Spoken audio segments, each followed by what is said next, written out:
그때에 이스라엘에 왕이 없었고 단지파는 그때에 거주할 기업의 땅을 구하는 중이었으니 이는 그들이 이스라엘 지파 중에서 그때까지 기업을 분배받지 못하였음이라. 단 자손이 소라와 에스다올에서부터 그들의 가족 가운데 용맹스러운 5사람을 보내어 땅을 정탐하고 살피게 하며 그들에게 이르되 너희는 가서 땅을 살펴보라 하매 그들이 에브라임 산지에 가서 미가의 집에 이르러 거기서 유숙하니라. 그들이 미가의 집에 있을 때에 그 레위 청년의 음성을 알아듣고 그리로 돌아가서 그에게 이르되 누가 너를 이리로 인도하였으며 내가 여기서 무엇을 하며 여기서 무엇을 얻었느냐 하니 그가 그들에게 이르되 미가가 이러이러하게 나를 대접하고 나를 고용하여 나를 자기의 제사장으로 삼았느니라 하니라. 그들이 그에게 이르되 청하건대 우리를 위하여 하나님께 물어보아서 우리가 가는 길이 형통할는지 우리에게 알게 하라 하니 그 제사장이 그들에게 이르되 평안히 가라 너희가 가는 길은 여호와 앞에 있느니라 하니라. 아멘. 이스라엘의 12지파 중에 단지파라고 있습니다. 근데 이 단지파를 두고 김성일이라고 하는 그 작가가 기독교 작가죠. 그분이 뭐라고 말을 했냐면 그 단지파가 우리나라의 당군과 연결하면서 우리 민족의 조상이 되었다 이렇게 이야기를 해요. 너무 황당한 이야기인데 그분이 이제 근거로 드는 얘기가 뭐냐면 단지파가 중간에 이스라엘 역사에서 사라졌습니다. 그래서 어느 시점부터 단지파가 아예 안 나오거든요. 그들이 이쪽으로 이동을 해왔다 그렇게 이야기를 합니다. 그런데 이거 근거 자체가 약하기도 하고 오늘 이 본문에 나와 있는 단지파의 모습을 보면 그들의 성향이라든지 그들의 신앙이라든지 그들의 관점이라든지 이런 게 우리 조상이 되었다 그러면 정말 거부할 것 같아요. 우리 그런 조상 싫어 이렇게 말할 것 같아요. 이 단지파의 문제를 우리 보도록 하겠습니다. 우리 신앙의 문제일 수가 있거든요. 1절에 먼저 보시면 그때에 이스라엘에 왕이 없었고 그 다음에 단지파는 그때에 거주할 기업의 땅을 구하는 중이었으니 이는 그들이 이스라엘 지파 중에서 그때까지 기업을 분배받지 못하였습니다. 이렇게 나옵니다. 여러분 아시는 것처럼 하나님이 가나안 땅을 이스라엘 백성들에게 줄 때 그들에게 하나님이 이렇게 경계를 정해가지고 각 지파에게 나누어 줬어요. 이 땅은 어느 지파고 이곳은 어느 지파고 다 나누어 줬단 말이죠. 그리고 단지파에게도 하나님이 땅을 주었습니다. 이 에브라임 지파 밑에쯤에 거기 단지파가 차지하는 땅이 있었는데 그런데 그 땅을 하나님이 비어있는 땅을 이스라엘 백성들에게 준 게 아니고 그곳에 살고 있는 사람들과 싸워서 그들을 물리치고 그 땅을 차지하라고 했어요. 그래서 나머지 지파들은 정말 목숨을 걸고 싸워서 하나하나를 차지했습니다. 그런데 유독 단지파는 싸우질 않았어요. 왜냐하면 두려웠기 때문에. 그러니까 싸우지 않고 하나님이 주겠다고 약속한 땅을 다른 지파는 전부 다 차지했는데 단지파만 차지하지 못하고 산속에 들어가서 살았습니다. 그러니까 산속에 들어가서 자기 땅도 없는 채로 목축업을 하면서 살고 있었거든요. 한동안 시간이 그렇게 지나다가 도저히 이대로는 안 되겠다. 그래서 우리가 살 만한 땅을 차지하자고 생각을 한 거예요. 그러니까 하나님이 그들에게 주겠다고 하는 땅으로 가자가 아니고 그 땅 차지하기는 어려우니까 우리가 보다 편안하게 차지할 수 있는 땅을 알아보자 이렇게 생각을 하게 된 겁니다. 그래서 용맹스러운 5명의 사람들을 착취를 해가지고 그들에게 마땅한 땅을 찾아보라고 했어요. 그래서 그들이 다니면서 찾은 땅이 어디냐면 라이스라고 하는 땅입니다. 이스라엘의 북쪽에 있는 땅이에요. 그 라이스라고 하는 땅은 그 사람들이 그 주변에 없는데 그 이상하게 어떤 산속 깊은 곳에 아주 굉장히 좋은 곳에 이렇게 산들이 보호하고 있는 것처럼 돼 있는 그 중앙에 살고 있었어요. 그러니까 아주 안전하기도 하고 적들의 침입도 없는 곳이고 게다가 물이 많습니다. 원래 이스라엘은 물이 적은데 그곳은 물이 많아요. 그래서 지난번 우리 성지순례 갔던 분들은 텔단이라고 하는데 갔던 거 기억나시죠? 텔단이 단지파가 차지했던 라이스라고 하는 땅이 그곳이거든요. 거기 보면 계속 위에서부터 물들이 흘러가고 있고 그 주변에 숲들이 형성돼 있고 살기에 아주 좋은 곳입니다.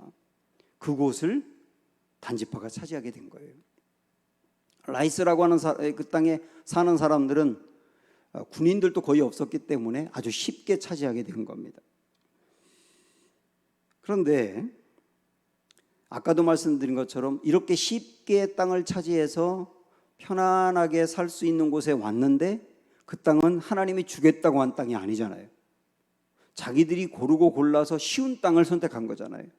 그런데 어느 날 단지파가 사라졌단 말이에요. 오늘 18장 30절 여러분 한번 가보시면 단 자손이 자기들을 위하여 그 새긴 신상을 세웠고 모세의 손자요 게르솜의 아들인 요나단과 그의 자손은 단지파의 제사장이 되어 그 땅 백성이 사로잡히는 날까지 이르렀더라 이렇게 되어 있잖아요. 그러니까 이곳에 정착해서 단지파가 살았지만 사로잡혔다는 얘기를 하고 있는 겁니다.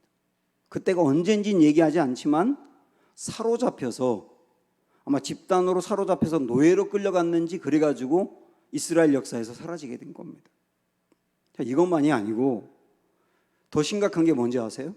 한번 요한계시록으로 가보세요. 요한계시록 7장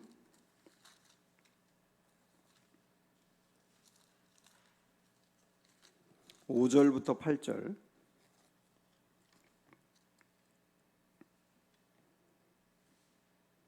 자, 요한계시록 요 7장 부분은 그 앞에 7장 앞에 여러분 제목을 보시면 나와 있지만 천국에 가 있는 14만 4천을 소개하고 있어요. 물론 여기서 말하는 14만 4천은 신천지에서 말하는 것처럼 꼭 14만 4천이 아니고 구원받은 백성들을 상징적으로 표현하고 있는 겁니다. 그게 14만 4천인데 14만 4천에 들어가 있는 사람들이 누구냐를 소개하면서 5절부터 8절까지 보시면 여기에 이스라엘의 지파들이 나와 있어요.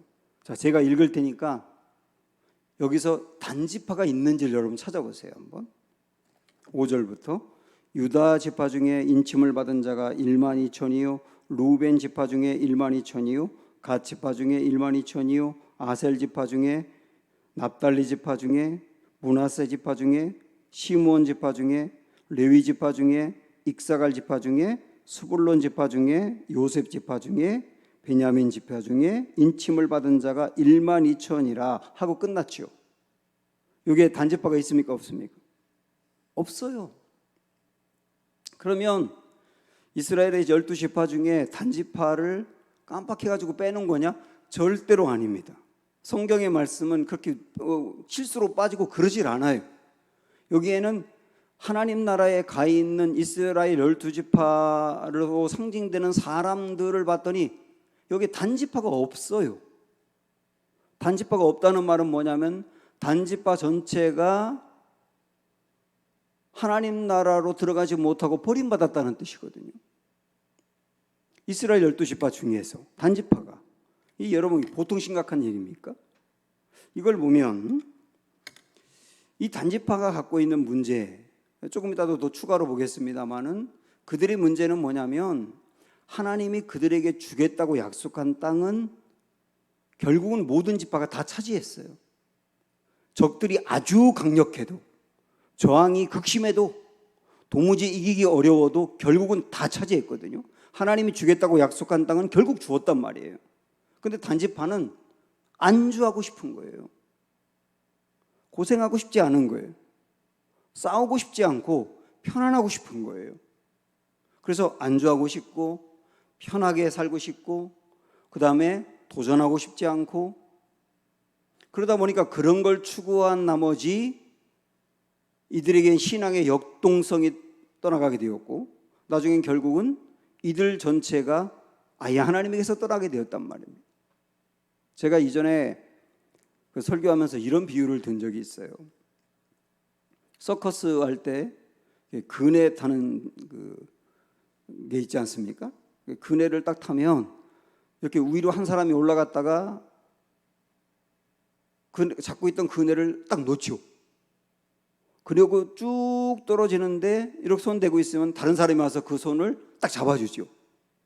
그럼 그거 보셨죠? 내가 잡고 있던 그네를 딱 놓았을 때 이제 그 사람이 의지할 게 아무것도 없어요.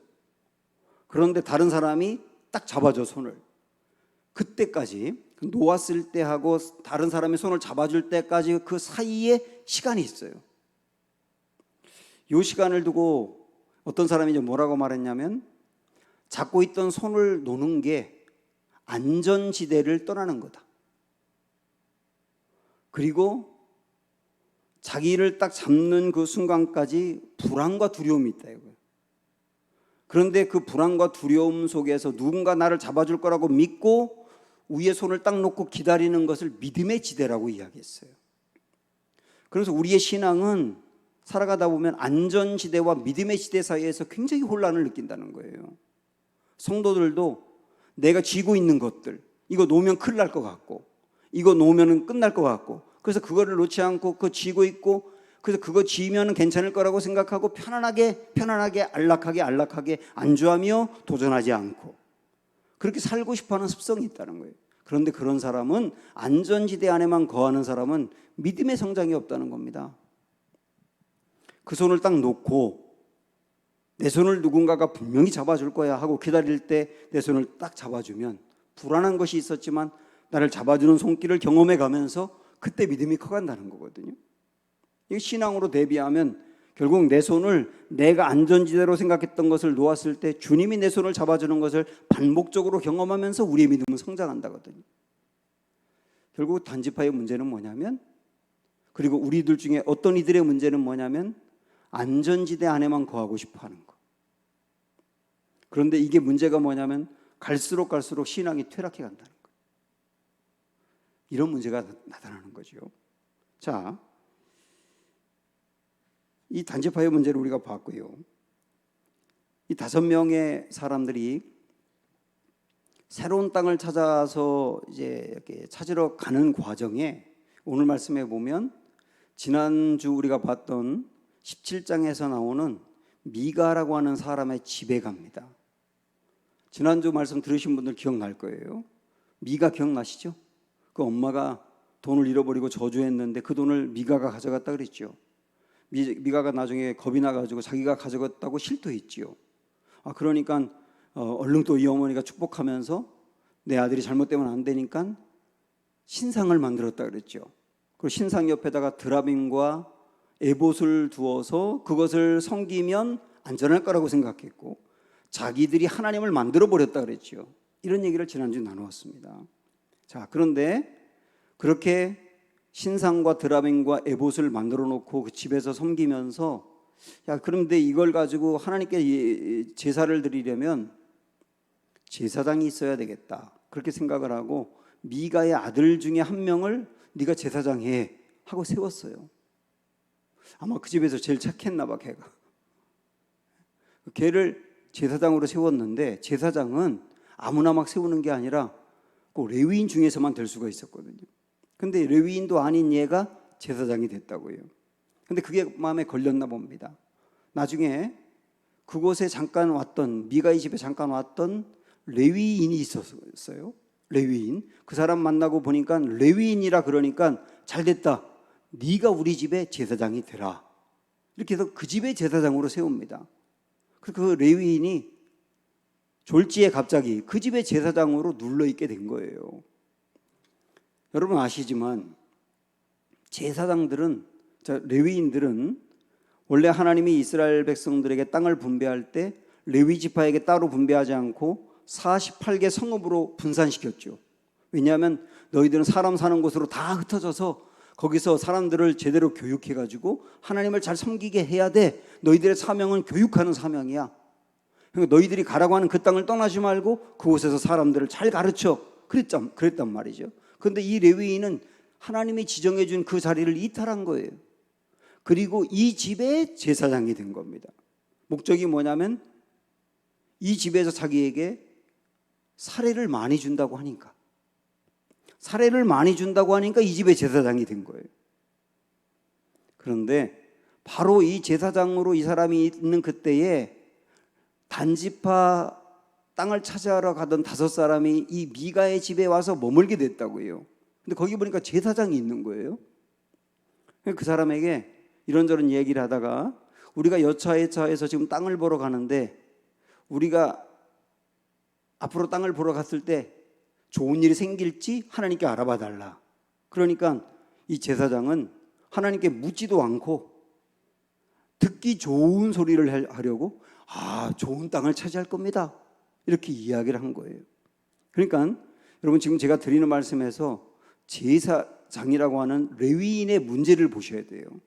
일단 사례를 많이 준다고 하니까 있어야 될 자리를 떠나서 이동하고 있는 이 모습도 보셔야 되고, 또 하나는 이 사람이 하나님의 뜻을 물어봐라 그럴 때 하나님의 뜻은 단지파에게 원래 준 땅이 있기 때문에 거기 가서 사는 게 하나님의 뜻이에요. 근데 거기를 버리고 다른 땅을 차지하려고 하니까 하나님의 뜻이 좋을 리가 없지 않습니까? 하나님의 뜻은 분명히 노야, 노. 그런데 이 제사장은 뭐라고 말하냐면 하나님이 예스라고 좋은 땅을 주신답니다. 그 말은 뭐냐면 듣기 좋은 소리를 하고 싶은 거예요. 거기 떠나도 하나님이 싫어하는데 이런 말을 하면 이 사람들이 싫어할까 봐 사람들이 듣기 좋은 소리를 하면서 하나님의 뜻을 왜곡하고 있단 말이에요. 이게 이 제사장의 문제입니다. 결국은 이렇게 좋은 소리 했는데 이상하게도 갔는데 라이스라고 하는 좋은 땅을 보고 왔습니다. 그러니까 이 5사람이 뭐라고 생각하냐면 이 제사장은 진짜다, 이렇게 생각을 하게 된 거예요. 그래서 나중에 단지파가 그 땅을 차지하러 가는 동안 미가의 집에 들려서 미가의 집에 있는 신상과 드라빔과 에봇을 빼앗아 가는 김에 이 제사장도 함께 데리고 간 겁니다. 그 제사장이 왜 나를 데리고 가려고 합니까? 그러니까 뭐라고 얘기했냐면 당신 한 가정의 제사장 되는 게 좋아? 한 지파의 제사장이 되는 게 좋아? 이 집에서 주는 폐위가 사례가 이 정도라 그랬지 우린 더 많이 줄게. 그러니까 더 많이 준다고 하니까 얼른 가버리는 거예요. 자, 이 제사장의 문제를 이제 우리가 보셔야 됩니다. 이 사람의 문제는 뭐예요? 하나님이 있으라고 하는 그 자리를 떠나서 자기의 유익에 따라서 이동을 합니다. 그런 사람은 더 많이 준다고 그러면 당연히 이동하는 거죠. 그리고 자기의 유익에 따라서 이동하는 이 사람은 초점과 목적이 하나님의 말씀을 올바로 전하는 데 있는 게 아니라 자기의 유익에 있기 때문에 사람들이 듣기에 불편한 소리를 하기 싫은 거예요. 사람들이 듣기에 기분 좋은 소리만 하면 되는 거예요. 이게 이 사람의 문제였다는 겁니다. 마치 구약시대 때 거짓 선지자들이 예레미야 시대라든지 이런 때 굉장히 많지 않았습니까? 그때 거짓 선지자들에게 왕이 물어요. 우리나라 평안할 건가? 그러면 거짓 선지자들은 왕이 기분 좋으라고 하나님이 우리나라 평안하다고 합니다. 결국 그렇게 거짓 예언을 한 결과가 나라가 망한 거였잖아요. 여기서 아주 중요한 것을 우리가 살펴볼 수 있는데 이 레위인은 말이죠, 하나님의 말씀대로 사역을 하다가 어떤 일이 있었는지 모르지만 내게 유익이 되는 게 뭘까에 초점을 두기 시작한 거예요. 내게 유익이 되는 게 뭘까? 거기에 초점을 두기 시작한 거라고요. 하나님의 말씀을 바로 가르쳐서 신앙적으로 바로 인도해야지가 아니고 내게 유익이 되는 게 뭘까에 초점을 두기 시작했다고요. 그러니까 이 사람은 갈수록 대범해지고 갈수록 타락이 더 깊어지고 갈수록 망가져가는 거예요. 이게 우리의 문제일 수가 있거든요. 목회하는 우리 여기 있는 목회자들, 저를 포함한 목회자들이 하나님의 말씀을 바로 전해서 성도들을 바로 인도해야 한다라고 하는 게 초점이 되어야 되는데, 그 초점에서 흐려지기 시작하고 어떤 게 내게 더 유익인가를 생각하기 시작하면 이렇게 되는 거예요. 그러면 나중에는 이 설교를 했을 때 성도들이 듣기 싫을 텐데, 이 설교를 하면 그 장로님이 마음이 불편할 텐데, 이 설교를 하면 내가 교회에서 인기를 잃을 수도 있는데, 이렇게 생각하면 다 빼버리고 요 설교했을 때 기분 좋을 거야, 이 설교했을 때 위로받았다고 할 거야, 이 설교했을 때 은혜 받았다고 할 거야, 이것만 뒤범벅시켜서 전하는 거예요. 그러면서 내가 하나님의 말씀을 가지고 사역한다고 말하는 거예요. 그런데 문제는 뭐냐면, 이렇게 빠져들기 시작하면 갈수록 어떻게 되느냐면 죄책감 없어져요, 죄의식 없어져요, 아주 대범해져요. 그런데 하나님의 말씀을 가지고 사역을 해요. 무서운 것이죠. 이건 비단 목회자만이 아니고 평신도들에게도 내가 하나님의 말씀을 바로 먹어서 이 말씀대로 내 신앙의 유익을 삼고, 하나님의 말씀이 내게 마음이 불편하더라도 그것이 결국 내 신앙을 바르게 세우는 길이라고 한다면 그 말씀 붙들고 가야 되겠다 해야지, 내게 유익되는 말씀을 받아야지, 내 기분이 좋은 말씀을 받아야지, 아니면 내 마음에 쏙 드는 말씀, 내가 듣고 싶었던 그 말씀 들어야지, 이렇게 여러분 나가기 시작하게 되면 목회자도 타락하지만 평신도도 같이 타락하는 거예요.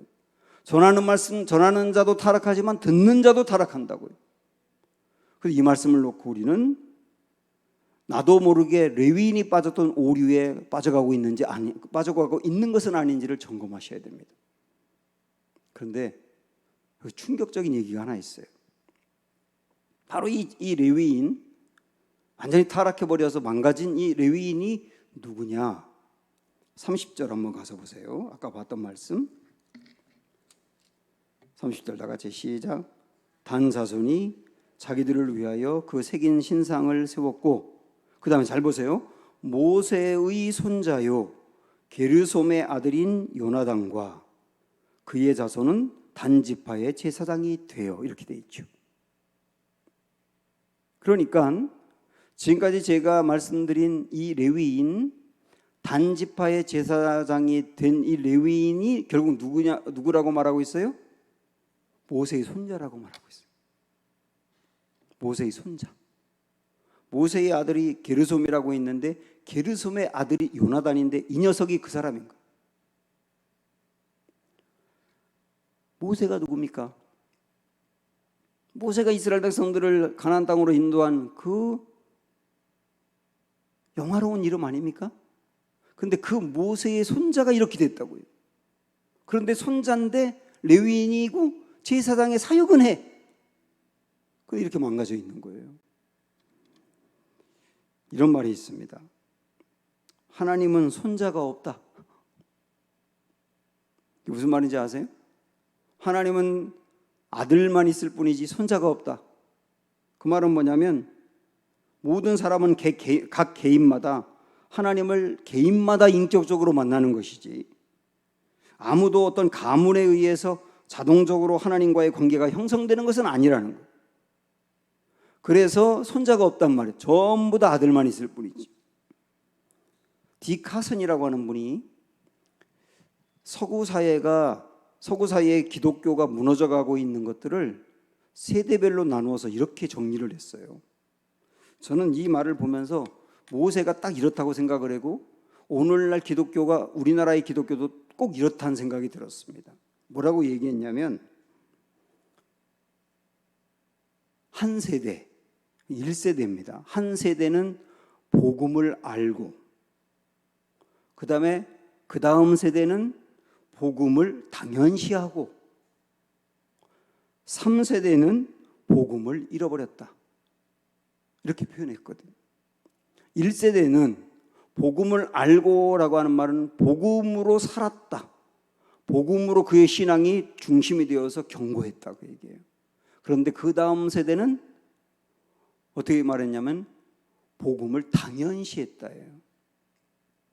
복음은 알긴 알아. 근데 그 복음에 대한 감격이 없고 내게 주어진 그 복음이, 나를 구원하신 복음, 내게 십자가의 은혜의 복음이 당연하게 여겨졌다는 거예요.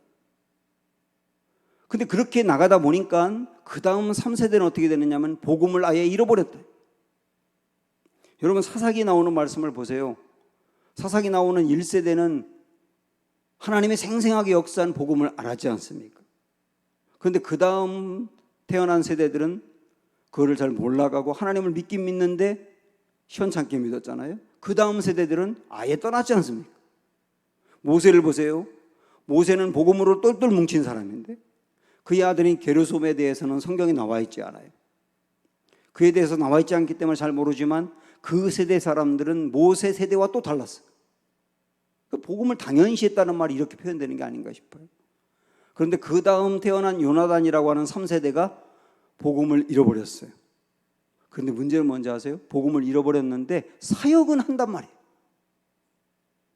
위치가 사역자니까. 우리 다음 세대에 신앙교육을 다시 한번 생각해야 되는 대목입니다. 이게 아까 앞에서 본 것처럼 신앙이라고 하는 게 점차 떨어져 가거든요. 급격하게 이렇게 떨어지진 않아요.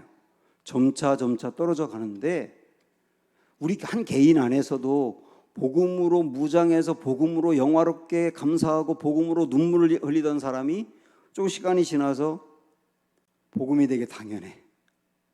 십자가 복음을 들어도 당연한 거지 거기에 감격이 없어요. 이렇게 나가는 게 떨어져 가고 있는 거예요. 한 개인이. 근데 그걸 그냥 놔두면 어떻게 되느냐면 나중에는 복음을 잃어버리게 된다고요. 그런데 목사예요. 그런데 장로예요. 그런데 교사예요. 우리 다음 세대로 본다 해도 이 세대가 이렇게 떨어져 나가면서 나중에 이렇게 떨어져 나가다 보면 우리 다음 세대들은 복음을 잃어버린 세대가 된단 말입니다. 오늘 우리는 이 말씀의 심각함을 보면서 결국 이들의 문제는 어디에서 발생했느냐로 결론을 내려야 됩니다. 이들의 문제는 어디에서 발생했느냐? 자, 우리 1절을 보시죠. 1절. 그때에 이스라엘에 왕이 없었고, 여기에요. 그때에 이스라엘에 왕이 없었고, 이게 원인이고 답이라고요. 사사기에서 이스라엘에 왕이 없었고 라고 하는 대목이 나오면 여러분들은 이렇게 이해하시면 됩니다. 이스라엘의 왕은 하나님인데 실제 하나님이 그들에게 왕이 아닐 때, 우리에게 진짜 하나님이 왕인데 우리 인생에 하나님이 진짜 왕이 아닐 때, 그때는 이렇게 사역자든 누구든 망가져갈 수 있다. 그러면 우리가 이 지경에 빠지지 아니하도록 우리의 신앙을 지켜나가는 길은 뭐냐? 하나님이 진짜 우리의 왕일 때예요. 하나님이 진짜 우리의 왕일 때, 하나님이 우리 신앙의 전부이고, 그리고 다 버려도 하나님은 버릴 수 없고, 하나님 한 분만으로 충분하고, 하나님을 붙들기 위해서 안전지대에 손을 놓더라도 그 손을 반드시 잡아준다고 하는 믿음을 갖고 나아가는 것, 이게 바로 하나님을 왕으로 삼는 거거든요. 이게 되지 아니하면 흔들린단 말입니다. 어떤 사람이 오늘 본문의 말씀, 이 18장의 말씀을 두고 단지파와 레위인의 문제를 가지고 심장이 없는 사람들이라고 표현했어요. 심장이 없는 사람들, 사역은 하는데 심장이 없는 사람들. 우리가 그렇게 될까 두려운데요. 사랑하는 여러분, 하나님을 믿는데, 그리고 하나님의 일을 하는데 하나님이 전부가 되지 아니하면 그 틈으로 나를 교란하고 위협하는 수많은 작은 우상들이 파고듭니다. 그래서 이 작은 우상들이 그 틈으로 파고들어서 나를 흔들어 버린다고요. 그래서 우리가 하나님을 믿되 하나님을 전부로 믿는 것, 이게 바로 작은 우상들이 파고드는 것을 막을 수 있는 길이기도 하다라고 하는 것을 생각하면서 신앙이 흔들리기 쉬운 이때에 다시 하나님 중심으로 온전히 우리의 신앙을 바로 세우는 기회가 되시기를 주님의 이름으로 축원합니다. 내 삶의 것 함께 부르겠습니다.